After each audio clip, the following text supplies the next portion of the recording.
I invited ME CFS and Long Covid specialist Dr. Jennifer Curtin to share some helpful resources that she recommends to her patients.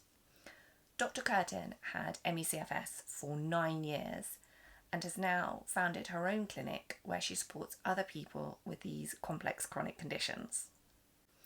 If you want to know more about her story, you can use this link up here, and I'll put a link in the description.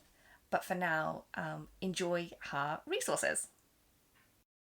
Um, there are also just a lot of resources out there to help with ME/CFS, long COVID, people with post-exertional malaise who may not fully meet the ME/CFS criteria. And so I wanted to kind of point you guys to some of those resources. Really, if you have post-exertional malaise, pacing is so important. It is like the number one thing that you really want to do first is just start pacing, get good at it, really learn where your energy envelope goes and what you can fit in that energy envelope without pushing yourself into a crash or a flare. And there's many different guides out there. There's one from ME Action that I really like. There's even courses on pacing as well. So we'll link the ME Action guide for pacing below. There's also a wonderful app called Visible, and it's at makevisible.com, and very highly rated. And it's designed to help you track symptoms. And also, if you have a wearable device, sync it up with it so you can see if there's any combination of heart rate that may inform when you're about to crash or when you've kind of reached a threshold of exertion that may push you into a crash. So that's a wonderful app and a great tool. I think there's a free tier on it, and then there's a paid tier, but you get a lot of functionality out of the free tier. So that's also a great resource. And then, another thing that's really important too is that having a plan for what to do during a crash. Like, what do you do during that? How do you manage it? And really, a lot of it is preparing ahead of time. The key things in a crash are really just resting, hardcore, radical rest. But in order to radically rest, if you've got, let's say, housemates you live with, you've got kids, you've got family, you've got other people around, that can be kind of tough. And so having a plan for what the people in your house should do to help you or not bother you while you're trying to get rest, and especially if you're sensitive to stimuli, so sound, light, etc. How do you minimize intrusions during this time? How do you communicate with people if you even struggle to talk during your post-exertional malaise flares?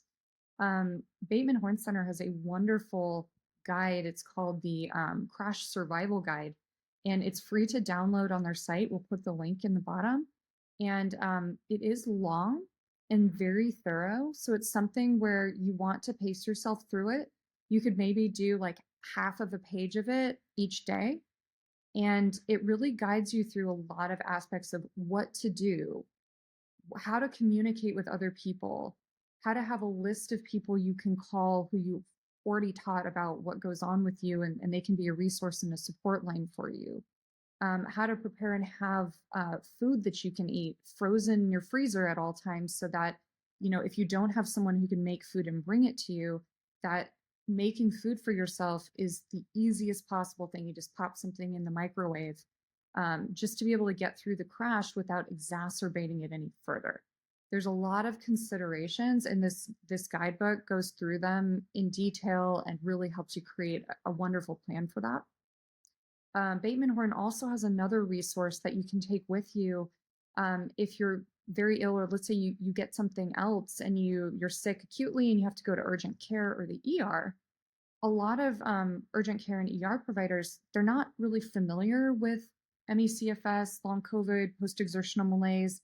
And so this is like an informational form that talks about, it's designed for ME CFS, and it talks about what the condition is, what sort of things occur, like what the patient is sensitive to, what happens during a crash, certain comorbid conditions you need to think about, what are the different symptoms that can occur.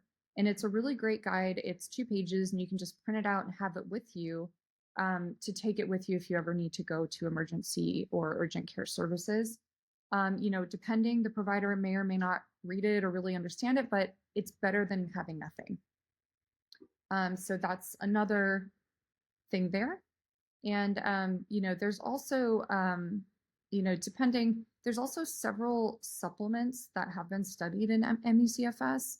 And I'm not really going to go over them in detail here. We'll just link some of those studies below. I can just list a few of them off, but acetyl L-carnitine, there's also propionyl L-carnitine, NADH supplementation along with CoQ10 has been studied. Oxaloacetate has been studied in both ME CFS and Long COVID. It was an open label study, and they actually just wrapped up one trial, but the results aren't out yet. And the thing is, oxaloacetate is pretty expensive. The others are a bit cheaper. But we'll put some links to the studies behind these below, and they're just worth checking out. Just to try and put as many resources out there as possible. Rhythm also has a community. If you'd like to join it, it's free. We have a lot of resources that we've accumulated and that we've created for various different components of like long COVID, ME CFS, and various other infection-associated chronic conditions.